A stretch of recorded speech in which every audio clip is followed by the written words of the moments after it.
Di dalam ratusan penelitian tentang meditasi ada hal yang menarik pada bahasan 4 hormon tubuh yang terlibat dalam kecerdasan intuitif dan kecerdasan spiritual. Hormon-hormon itu adalah melatonin, pinolin, hormon 5-MeO-DMT, dimetiltriptamin, DMT. Hormon-hormon tersebut sebagai berikut. 1. Melatonin. Melatonin dihasilkan oleh kelenjar pineal saat manusia berada dalam suasana gelap.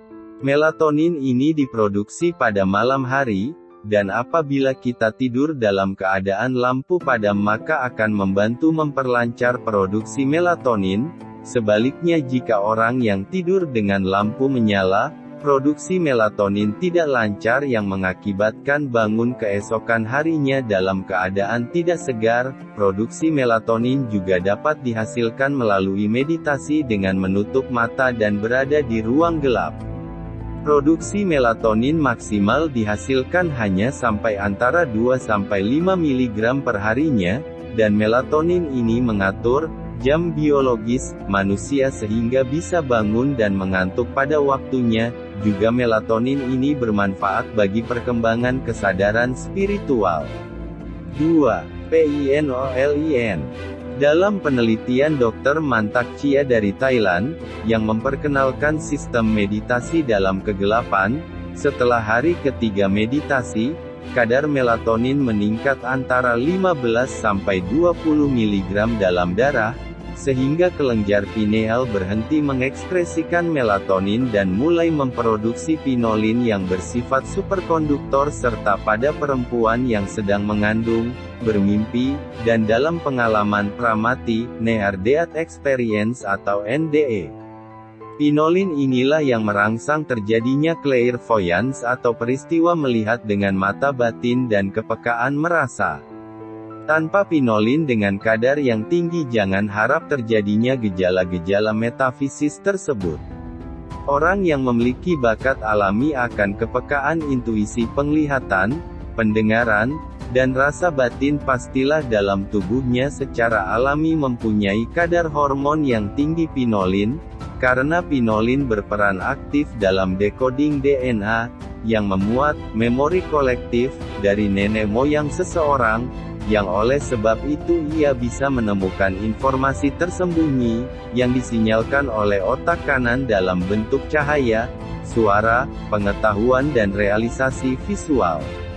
Boleh dikatakan pinolin memungkinkan terbukanya pintu menuju alam kesadaran, super kesadaran, sehingga manusia dapat mengakses informasi yang terkandung dalam alam, sehingga untuk membaca jejak memori yang menempel pada suatu HP atau benda lain yang dipakai bukanlah sesuatu yang tidak mustahil, karena partikel keringat dari seseorang atau hormone feromone dari tangannya masih menempel di HP.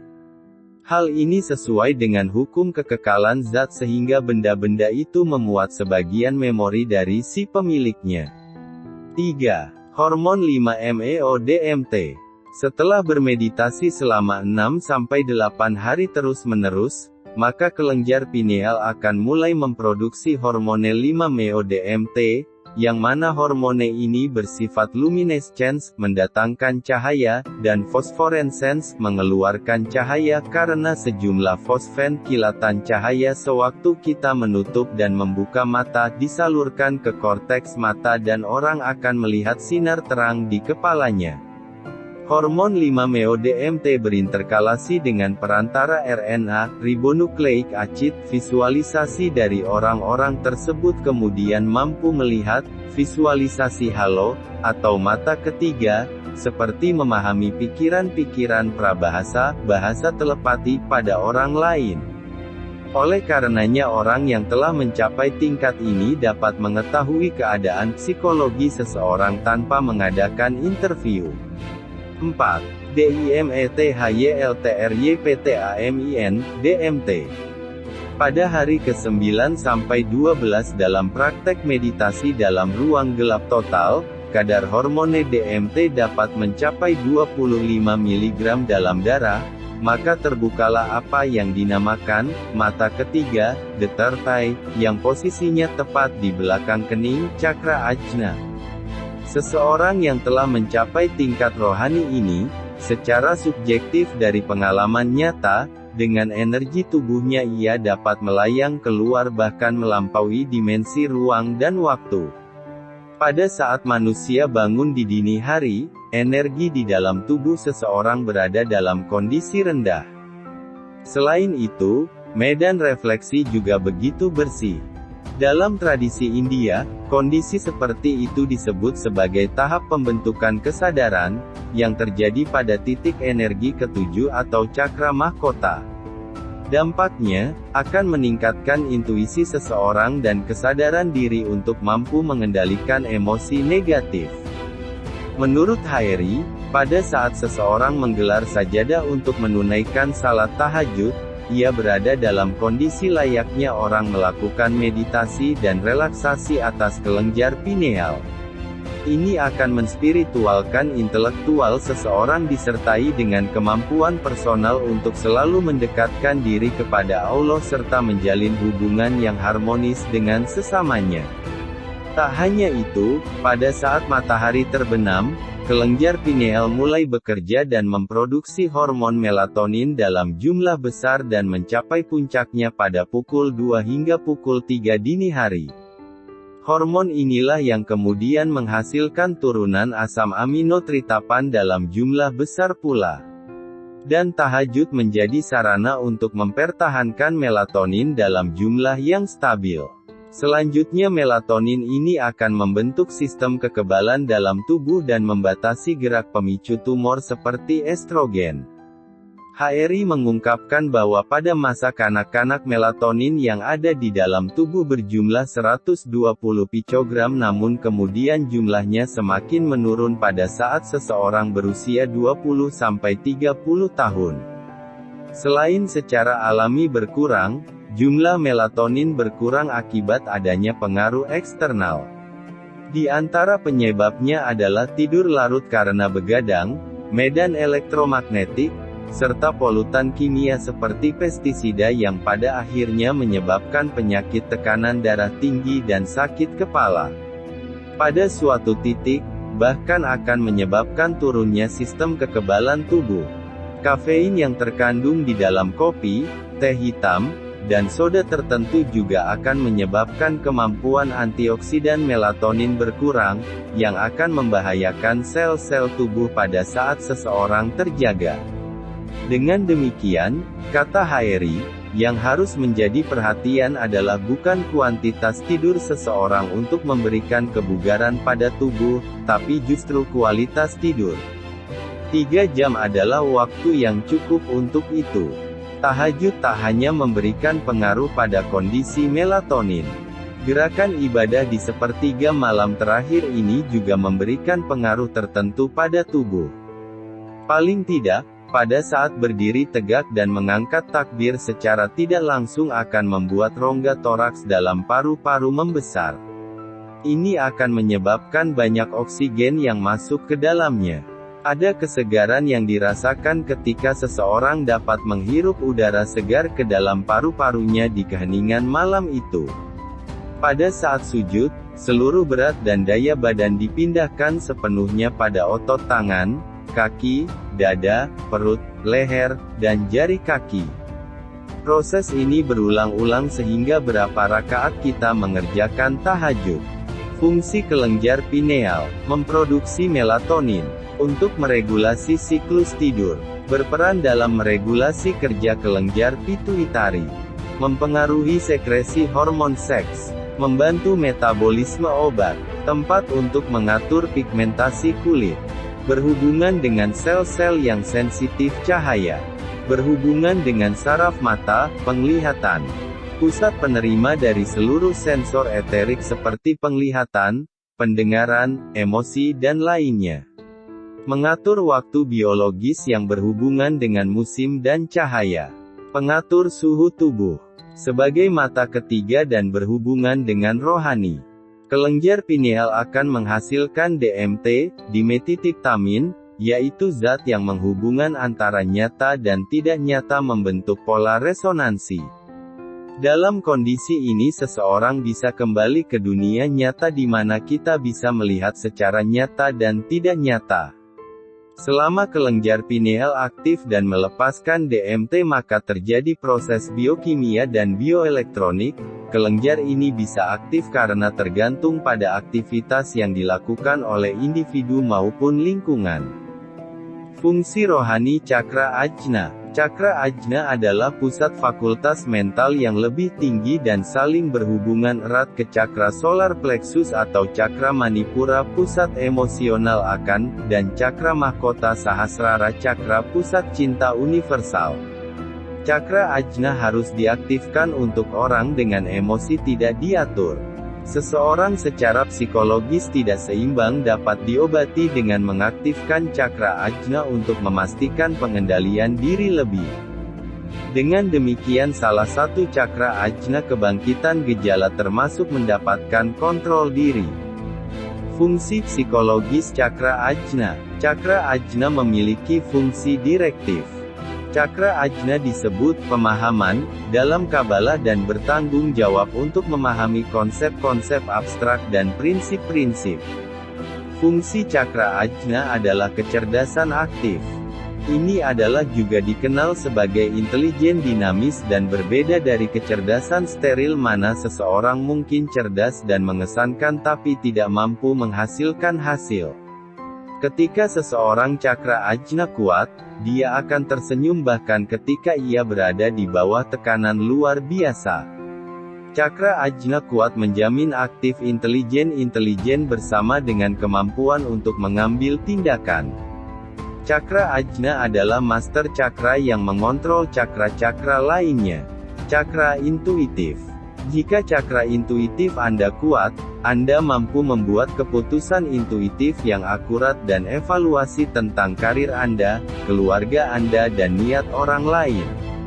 Anda sering tahu hal-hal tanpa harus tahu persis bagaimana Anda mengenal mereka.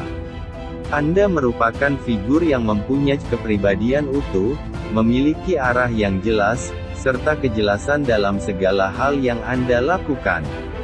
Anda memiliki gambaran yang jelas pada saat hidup Anda dipimpinan oleh orang lain. Namun orang-orang di sekitar Anda akan bergantung pada Anda untuk meminta bimbingan, saran dan nasihat. Jika cakra intuitif Anda lemah atau tertutup, Anda memiliki kecenderungan untuk merasa tidak berdaya atau hilang ketika menghadapi keputusan dan panggilan untuk pertanggungjawaban suatu permasalahan atau pekerjaan. Anda ragu-ragu, tidak mengikat dan tidak percaya diri atas keputusan yang Anda buat sendiri, karena Anda memiliki sejarah pernah membuat suatu keputusan yang salah. Anda merasa kehilangan daya spiritual, dan tujuan sejati Anda tidak jelas bagi Anda. Anda sering mengalami sakit kepala, merasakan ketegangan otot dan saraf di daerah alis mata Anda. Hal ini dikarenakan bukan saja karena kemampuan untuk melihat hal gaib menjadi terbuka, seperti kemampuan untuk melihat jin hantu dan sebagainya. Kebanyakan orang hanya mengetahui, dengan terbukanya mata ketiga atau cakra ajna seseorang akan memiliki kemampuan untuk melihat alam gaib, akan tetapi sesungguhnya manfaatnya jauh lebih banyak daripada itu. Manfaat mata ketiga atau cakra ajna sudah terbuka. Saat cakra mata ketiga atau cakra ajna sudah terbuka maka pemiliknya akan menjadi lebih bijaksana, memiliki kesadaran yang lebih tinggi, memiliki intuisi yang tajam. Kelenjar pineal yang terletak di pusat kepala menjadi semakin berkembang, terjadinya peningkatan level spiritual, kemampuan untuk memanipulasi atau mengarahkan energi menjadi semakin tinggi, kemampuan untuk mengawasi seluruh cakra yang ada di dalam diri, sistem energi yang ada pada tubuh menjadi mudah untuk diawasi, memiliki kemampuan telepati dan bisa merasakan hubungan dengan seluruh isi semesta, bisa mengenali diri sejati dan juga menjadi lebih dekat dengan Tuhan. Jika salah satu tanda di bawah ini sudah Anda rasakan, maka itu merupakan ciri-ciri cakra ajna atau mata ketika Anda sudah mulai terbuka, dan Anda bisa mulai untuk mengembangkan lebih lanjut. Kesadaran Anda mulai meningkat dengan ciri-ciri Anda semakin bisa memahami keadaan atau kejadian saling berhubungan berkaitan. Ini disebabkan karena adanya hukum sebab akibat. Jika ada terjadi akibat, maka pasti ada sebabnya. Dengan kesadaran Anda meningkat dalam hal ini, membuat Anda menjadi paham dan mampu mengendalikan kehidupan ke arah yang lebih baik. Anda akan semakin paham dengan hukum-hukum semesta yang ada dan menggunakan hukum-hukum semesta untuk mencapai keinginan Anda. Anda mengalami perubahan cara berpikir dan fokus Anda semakin meningkat, rasa cinta kasih Anda kepada semua makhluk ciptaan Tuhan menjadi semakin meningkat dan kesadaran Anda untuk bisa memahami konsep-konsep rumit dan rahasia di alam semesta menjadi terbuka. Anda merasakan tekanan pada titik cakra ajna yaitu ada sedikit di bawah titik tengah antara kedua alis mata, di atas pangkal hidung.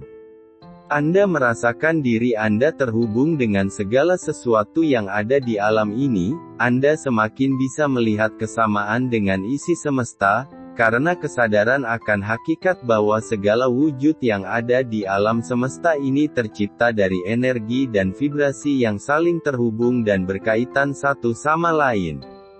Kemungkinan terkadang Anda bisa merasakan sakit kepala yang agak berat. Hal ini terjadi karena overloadnya energi pada titik cakra mata ketiga Anda, kelenjar pineal Anda yang berada di pusat kepala, mengalami peningkatan energi yang sangat baik, yang mana hal ini akan memberi pengaruh positif kepada kesadaran rohani Anda.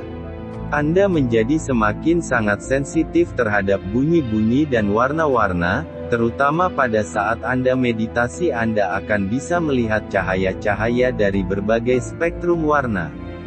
Anda juga akan merasa musik-musik yang memiliki intonasi yang lembut dan rendah akan membuat Anda menjadi rileks dan suasana hati akan menjadi senang, yang mengakibatkan Anda dijauhkan dari kondisi batin yang stres. Anda jadi memiliki kesadaran tentang makanan yang baik dan sehat. Dengan aktifnya cakra mata ketiga akan membuat tubuh energi dalam diri kita menjadi semakin bagus vibrasinya dan cenderung mendorong kita untuk memakan makanan yang sehat. Secara naluriah Anda akan tertarik kepada makan makanan yang sehat dan menghindari makanan yang tidak bermanfaat baik kepada tubuh Anda. Anda juga akan menjadi semakin sensitif terhadap toksin atau racun yang berada pada makanan, udara, air maupun lingkungan sekitar Anda. Hal-hal positif ini akan mempengaruhi dan meningkatkan perkembangan Anda. Anda menjadi bisa merasakan niat baik ataupun jahat orang lain yang ada di sekitar Anda. Anda jadi memiliki kemampuan untuk melihat kebenaran hakiki yang ada di sekitar Anda semakin bisa memahami bahasa alam semesta, Anda bisa melihat doktrin-doktrin yang memenjarakan kebebasan manusia, dan Anda juga bisa melihat kepalsuan yang begitu banyak tersebar di dalam sistem hidup manusia. Mungkin Anda akan mengalami mimpi-mimpi yang sangat jelas seolah-olah itu nyata, dan semakin lama Anda akan semakin memiliki kemampuan untuk merasakan atau mengendalikan mimpi Anda. Lalu Anda akan menemukan tujuan hidup baru yang jauh lebih bermanfaat. Naluri Anda akan semakin mengarahkan Anda untuk memberikan bakti dan manfaat kepada orang lain dan tidak mementingkan diri sendiri.